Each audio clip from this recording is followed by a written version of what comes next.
pork pata na humbaba ka mo.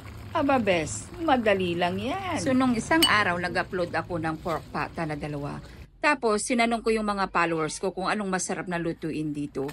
At alam mo ba, napakaraming nag-request ng pork humba or pata team. Kaya syempre sinunod natin yung maraming Siya nga request. pala bes, binigay itong pork na pata sa akin. Natapos na yung gasol, tapos kinabukasan, nagulat ako, binigyan ako ng 2 pata.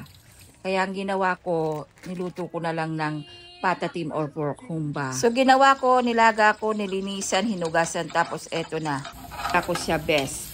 Sa may bawang at sibuyas, naglagay ako ng dahon ng laurel at saka ko igigisang mabuti yung ating hiniwa-hiwa na pork pata. Kailangan talaga todo-todong gisa yan, best, para mawala yung lansa, ganon. At habang ginigisang mo yan, best, kailangan maglagay ka na ng oyster sauce. O yun ang jowa mo, tapos banana blossom, may nabibili yan sa palengke, marami. Mura lang yung banana blossom, best.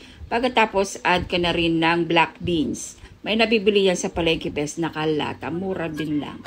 And then, halu-haluin para mag-combine yung mga ingredients. Siya nga pala, best, nag-add din ako dito ng pineapple na chunks at isang bote ng Sprite at isang Yakult. Optional lang yun, best, ha. Kung ayaw maglagay, wag, okay lang. Tapos, ang pinaka-asukal ko dito pampatamis ay yung honey. Pwede rin naman asukal. Tapos, add ka rin ng paminta na pino. Halu-haluin, mabuti, para mag-mix all together yung mga ingredients. And then after that, add ka rin ng konting water at tatakpan natin at pakukuluin lamang natin ito. Mga 10 hours siguro, bes. Hala, bes! Walang ganon. So anyway, bes, marami pala akong nabasang comments dito sa pork pata na to kung anong dapat iluto.